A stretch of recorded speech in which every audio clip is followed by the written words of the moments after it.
Alright, what am I filming today?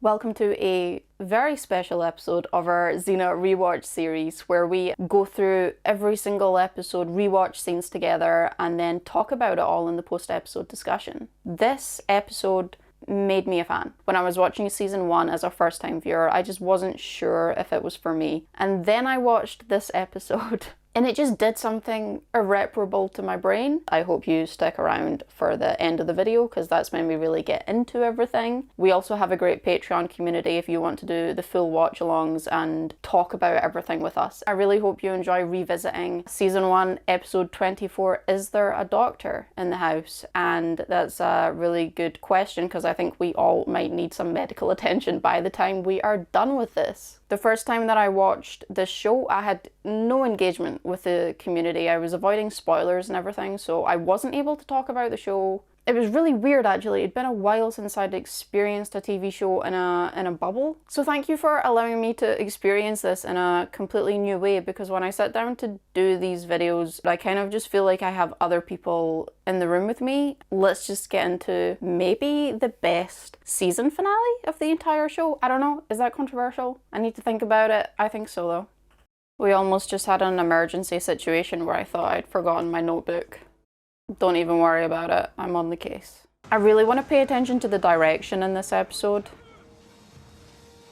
It's directed perfectly. There's a war going on here.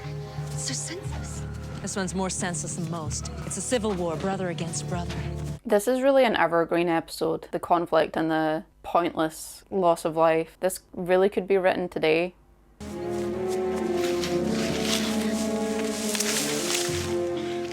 I tell you, I've really grown to love Effany. I love her allegiance in particular to Gabrielle. I love their relationship. And Danielle Cormack, I think her name is. I just think she's really cool. Fanny's and I wanted to have the baby born there. Where is Fandy's? Centaur baby coming out of a human lady. I don't judge. He died protecting me. Some Amazon, huh?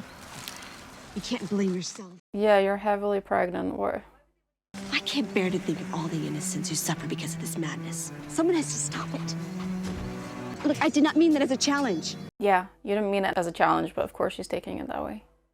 Louis, what are you going to do? I'm gonna find a safe place for Effany to have her baby. And then I'm gonna stop this war. I've got to learn to keep my mouth shut. I find her to be quite compulsive in her heroics. I think that her guilt runs so deep and the idea of earning a better afterlife runs so deep. It's just an autopilot thing. It's not even necessarily her instinct, it's more just this compulsive, this is what I have to do, this is what I'm meant to do. Thessalian pig!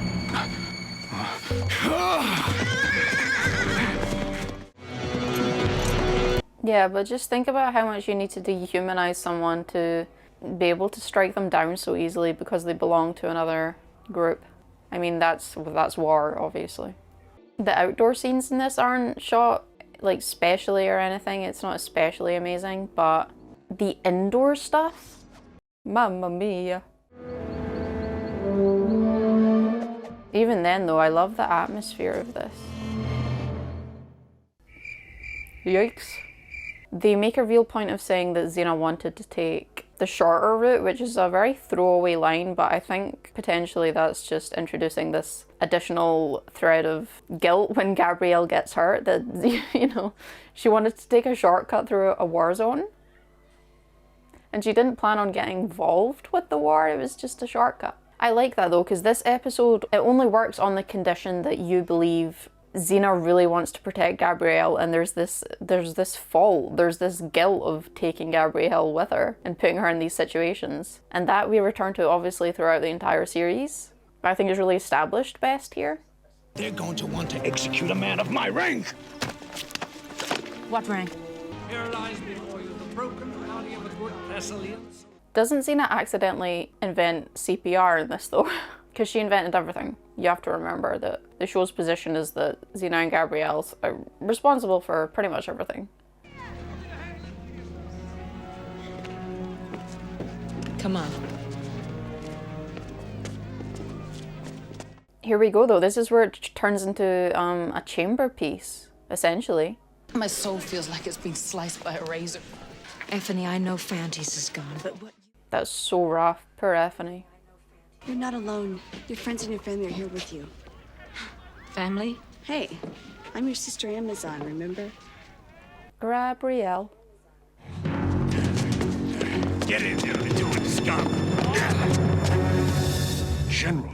This is where we start having to get creative with the camera work though. We just have this one building, so we start spinning around everyone and we start weaving and doing all these really great things with the camera work. We've got to move you. Put him down!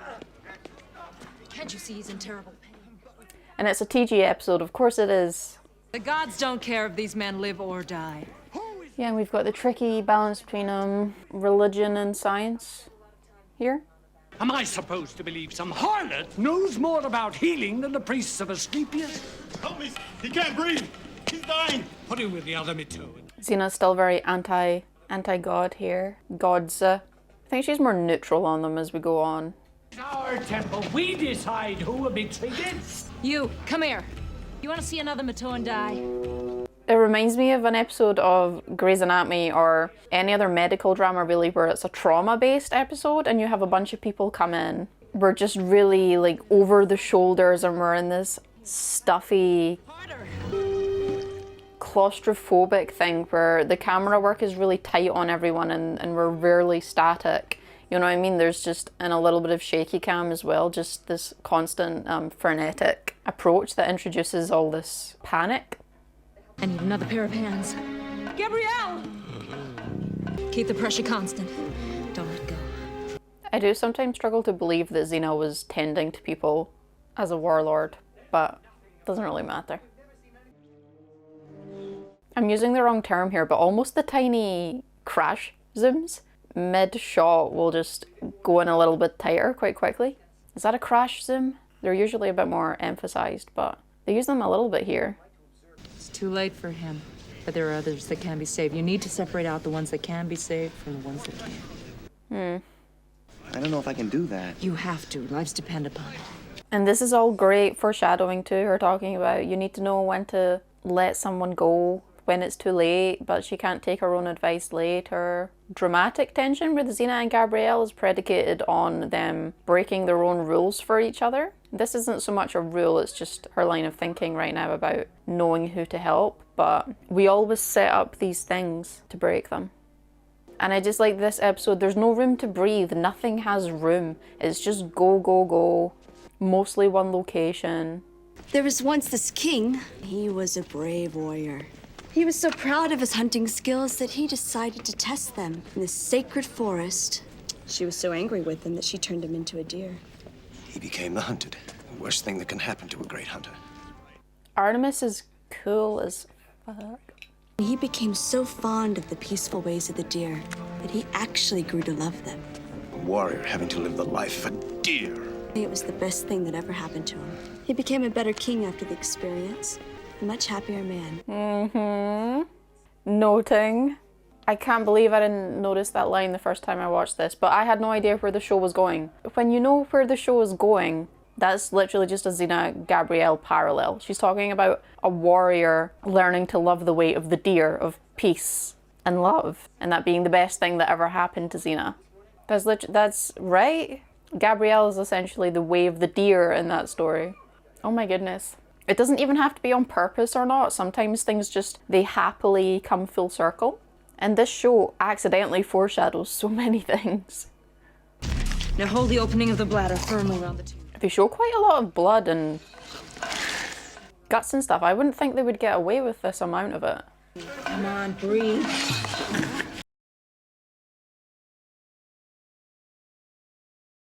Can't have women making out, but we can have slashes and gashes. Gabrielle, switch.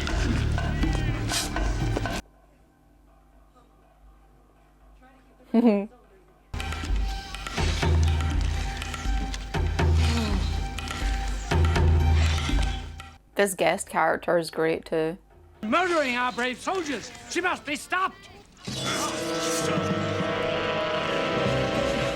She's murdering our brave soldiers is crazy misinformation.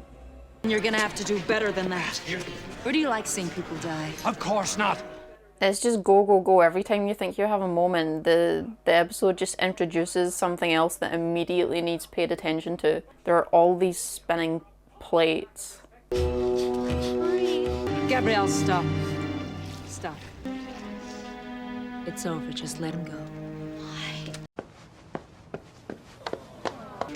Gabrielle. Xena, I'm sorry. I really did try. It wasn't your fault. Death's just part of this work. You're gonna have to get used to it. Yep. Okay, I will. Yep. Again. I'll try to do whatever you need me to do.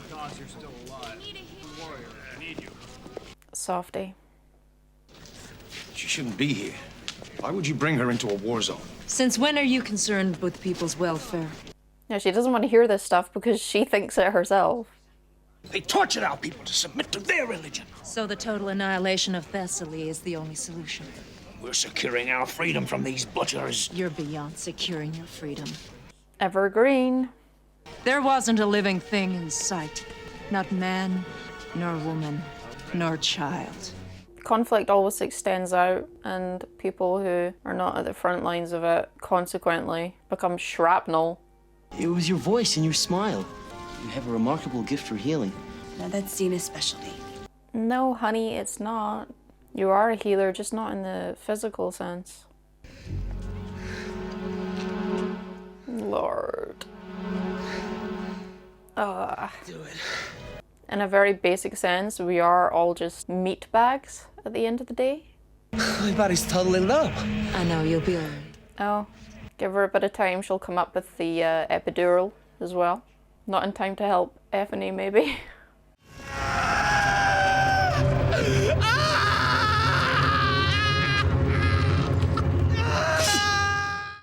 Miss, please, miss. Okay, Gabrielle, time to get into some trouble. He's my little boy. Please. Go get him. Thank you. I love the immediate feeling something has when something's set up as bait for Gabrielle to go and get hurt or kidnapped or in trouble. You know exactly what they're doing.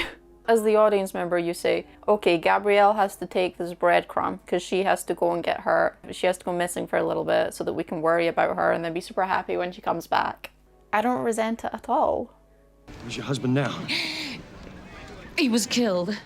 Yeah, you know what, guys? I have to be honest with you. I need to work on my intolerance here for the human-centaur relationships.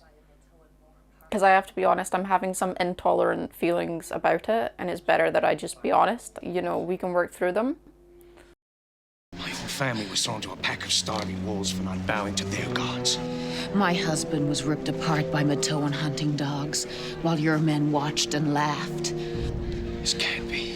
Everyone becomes depraved in a conflict and a war because you can't fight it without dehumanizing the people on the other side of it. People become the worst versions of themselves. We need help here. Somebody help. Gabrielle! Gabrielle, relax. Relax. You're safe here. There's like a bassy heartbeat or thrum in the music there.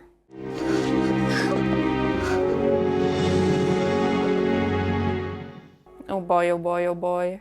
Keep that soldier awake. If he falls asleep, he may never wake up. If she'd hit him an inch lower, she could have killed the monster. Gabrielle lives by her own code. A girl like that should not be brought into a war zone. Oh, she looks so scared and young and sick. Her little whimpers. Effany! She's not far away. Effany. That's so cute that she calls for her. My rite of chaos. Stop talking. The rite of chaos. This is important. Xena is freaking out, bro, just in her eyes. Listen to me. I would die if you died. I would, actually, I would. She's gonna be all right, isn't she? Yeah, Xena's not sure. There's just a thing though of just keeping the constant movement going, keeping the fixing, and not having a moment to really stop and say, oh, this isn't fixable, it's just go, go, go.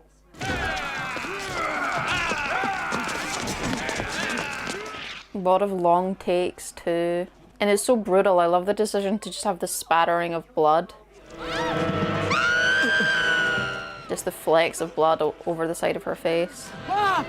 There's just so many strong choices, like this is brutal too. Just how fragile life is. Help Gabrielle! I've done all I can for her. It's up to her from now on. Don't let her die! She seems remarkably calm about it until she starts realizing that she's maybe not pulling through it. This episode really directly tackles the stoicism and makes a point of breaking it down. She's unable to concentrate right now. Gabrielle, you know, if I could do it all over again, I'd take the southern route. So sorry. You were right, I shouldn't have brought her here. Yeah, we do have to acknowledge this part of their relationship. Catapult! We don't have... As soon as you start tackling one thing, the episode just throws something else at you. The way that she covers her body with her own. Yeah, but many of these patients, they can't be moved. I know, I'll stay with them. Marmax will get his men to higher ground and allow you safe passage with the rest, won't you, Marmax? Of course. And this is the thing that happens. Sometimes armies target hospitals and first responders. We have to leave. I can't! The baby is coming! Of course it is. We haven't got enough pot spoiling, so the baby also does need to be coming also. Yeah. I've known since you said you wanted the baby to be born in Athens because they're more tolerant. Fantes was a centaur. Yeah, you got a problem with that? Centaurs are very brave. I admire that. This guy's worldview right now, though, whether he views a group of people negatively or positively, is very black and white. Centaurs are good. These guys that I'm against are all bad. If she can't deliver the baby, and she will die. Do it, Xena! Save my baby! Punching my F&E Stan card. Not really for this episode in particular, but just in general. Ready? Yeah. I'm not.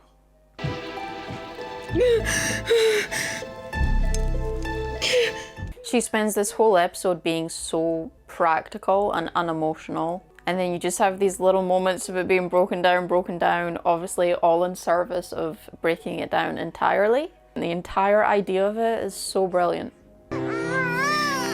He's happy. It's fine.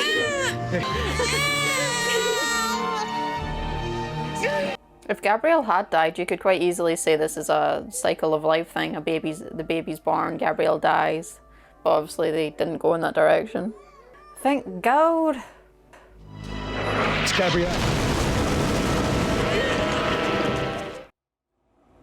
Oh no. Sir, you can't be serious. Silence! We've become everything we despised, and I'm going to put a stop to this madness. There's no winning anymore when things get to this point. But sir, we're winning! Both sides have already lost. Gabrielle, come on, you're gonna be fine. Just in complete denial. Gabrielle!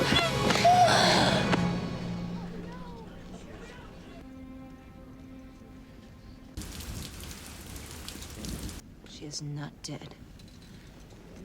I wouldn't let her. Come on, Gabrielle, wake up. Yeah, deny. Wake up. You're scaring me, wake up. In the same way that you can deny that you're starting to really love someone. Gabrielle, breathe. Come on, breathe. Breathe. This is so raw. Maybe she just needs air. I need to get some air in her lungs. Woo.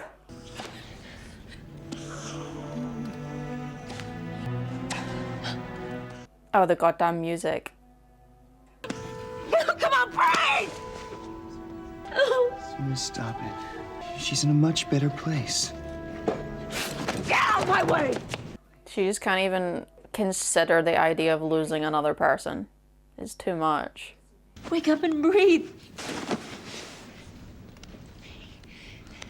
You never ran from anything in your whole life. Lucy is so good. Come on, fight! Xena. Fight! Xena! Let her cross over peacefully. What do you know? No. Yeah, it's different when it's someone you love, huh? Don't you leave me! Don't leave me! Don't leave me! Wake up! Wake up! Oh, struggling. Okay. Wake up!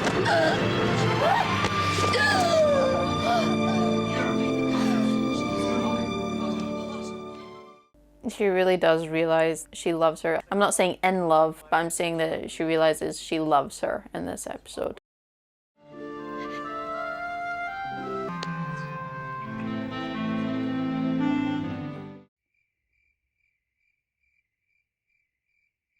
I've been thinking of redesigning the inside of the temple and starting to teach. Maybe I'll make them take an oath. Also responsible for the Hippocratic Oath.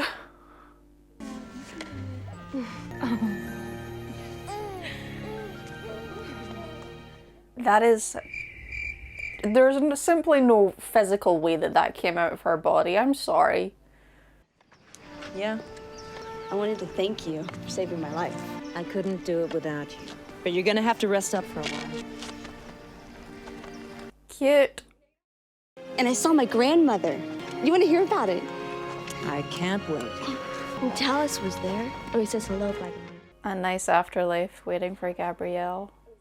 Realistically, I don't think we need to discuss what I rate this episode. I think my rating of this episode is implied in the way that I've been talking about it. People informed me that there was an original hypothetical scenario where they actually were perhaps going to kill Gabrielle in this episode. That would have been such a weaker choice. But another thing that I would like to talk about in terms of off-screen with regards to this episode was I was watching the coffee talks between Lucy and Renee. Renee mentioned that Lucy was wondering whether Xena should actually cry in this episode, whether she should break down or not. And they both agreed that the stronger choice was yes, of course. I can understand why they would roll that over in their heads. We've built Xena to be very stoic. This is an episode where they really have to make a decision about what Gabrielle means to her and the effect that their travels so far have had on Xena. I agree with our two leading ladies. This is the stronger choice in every way that you look at it, in my opinion. I said that this is the episode for me that Xena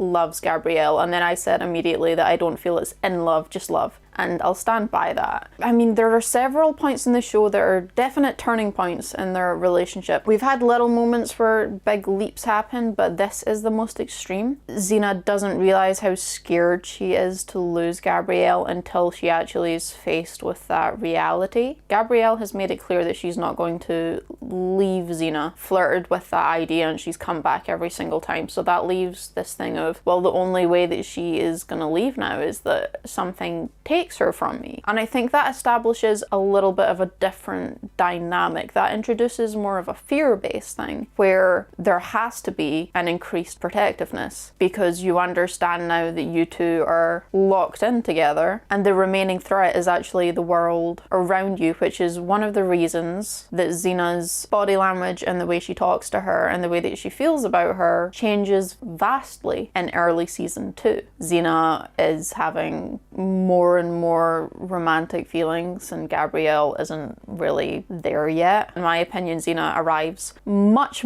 earlier to like a very real place of, oh, this is more than a friendship. But here, this just feels like pure love. To me, in season 1, Gabrielle is still just so young and she really looks and acts more mature in season 2, which is why I think that the change really happens in season 2. Here, this just feels like such a monumentous moment for Xena's character development. This scene where Gabrielle dies, I mean, it's so raw. It's not the prettiest thing and the acting is soapy, but it just works. It just quite simply works because the episode is raw. And TJ Scott, I mean, my guy directed the hell out of this. When I think of him, I just automatically think of Callisto and episodes that are a bit more out there and have more horror vibes. That's what I tend to think about when I think about TJ's episodes. However, watching it back you can see that his visual sensibilities did make quite a lot of sense for this. I think if they'd gone too wacky and shot it like they had shot the Callisto episodes, it would have been too much. It would have broke you out of this very grounded thing that they've built. And he reins things back just enough to keep the energy and the pace and the dynamicism of the sequences intact without overdoing it and breaking the realism that had been established. Because this episode is much more grounded than the majority of the stuff in the entire series. I have to return to Gabrielle telling the general that story about Artemis and the deer and the warrior. It doesn't matter whether it's intentional or not. I like to sometimes talk about things that happen behind the scenes and the writer's intentions. I think that's all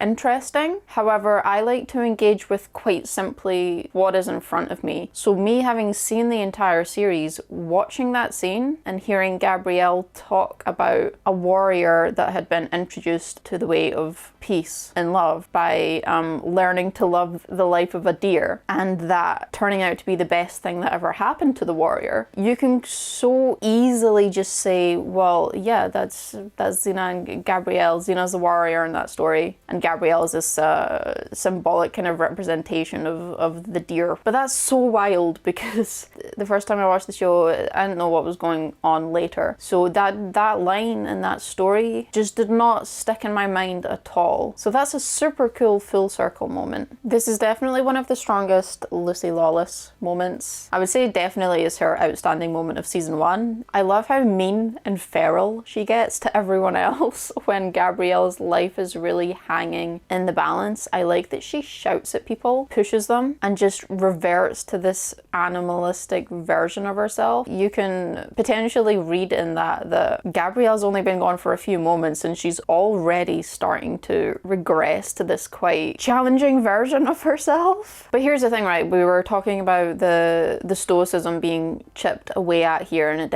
I need to stop. I'm so sorry. I need to stop with this. Xena's sudden volatility, breaking of the dam, so to speak, is actually in a literal sense, and potentially in a metaphorical sense, what brings Gabrielle back to life. What I mean by that is that when she loses control and starts desperately begging and pleading for Gabrielle to come back and starts pounding on her chest and saying, "Don't leave me," that is the emotional dam breaking, and that physically is causing her to literally restart Gabrielle's heart. And the way that I like to interpret all of that is that we spend season 1 with Gabrielle slowly pulling apart Xena and trying to learn about her and know her as a person, and we see Xena slowly growing very attached to Gabrielle. But there does have to be a point where you, as Xena needs to decide whether she lets this person in fully or not. And interestingly, if she hadn't have let Gabrielle fully in, if she hadn't grown to love her the way that she now does, she wouldn't have pounded on her chest and begged, because she would have treated Gabrielle like the other patients. She was able to emotionally give up on, whereas with Gabrielle she couldn't do it. And that is technically what brings Gabrielle back to life, is Xena's refusal to let go in that moment. So you could really work it around and say that this breaking down of the stoicism on a physical level is actually life-saving for Gabrielle. It's also the moment, I think, that the show decides that it is about this central relationship, whatever it may be in the future, a focus point now, whereas it's not entirely before. You know, Xena and Gabrielle and their circling each other is definitely a thing in season 1, but you then have it completely anchor the show later, and it becomes the central thesis. Like, the central purpose of the show is that relationship and what it is and what it isn't. Incredible episode of television, and I think the fact that this reeled so many people in, and I have talked to maybe 3 or 4 of you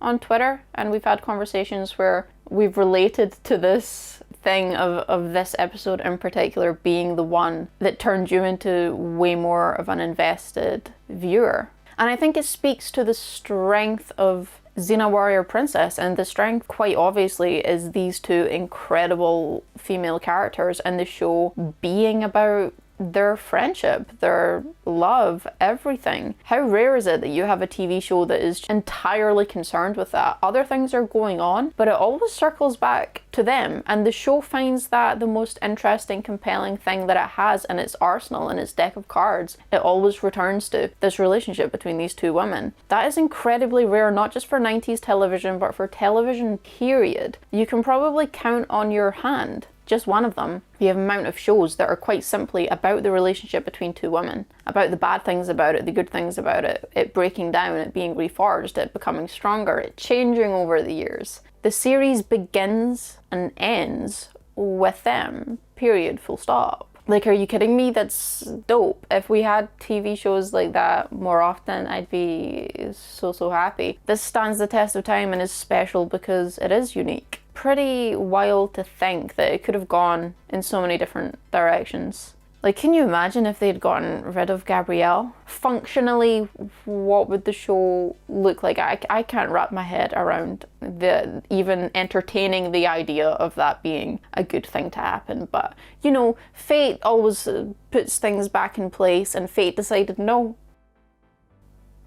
Gabrielle's not dying today. And this is a really tiny thing that I'm mostly just making up in my head. But I love the end of the episode where Xena steps out of the temple and you can only see her. Then after a beat, you see Gabrielle stumbling behind her and she comes out of the shadow and then the light hits her and she's illuminated. The way that I like to look at that, and I think it's quite a fun way to look at it, is that episode could have branched off in two different directions. Gabrielle could have died and Xena could have left that temple alone, and you're kind of entertaining that version of reality, that branch of destiny of having her come out and step out alone. And then we're kind of rejecting that branch by having Gabrielle step out after her, and they're back together, and this is the way that it's meant to be, and everything's aligned and in the right place, and things are as they should be. I don't think they shot it that way intentionally necessarily, but again, I don't really care if things were done intentionally or not, because art is here for you to interpret. And if something happens where, you know, I'm told directly, oh, that wasn't the point, then I'll just say, okay, mea culpa. It's still quite cool to think about it that way though.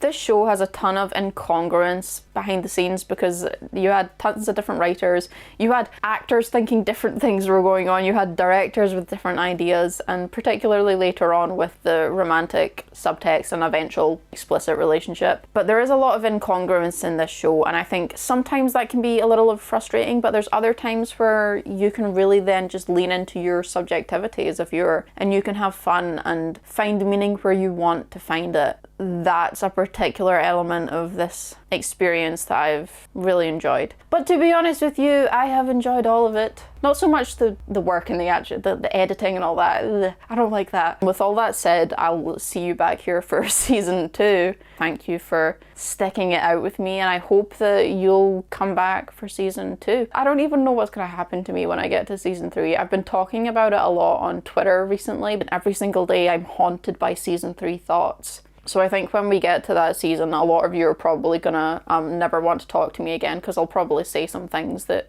maybe you disagree with, because everything's so juicy in season 3. Take care of yourself, and I will see you in an unspecified amount of time.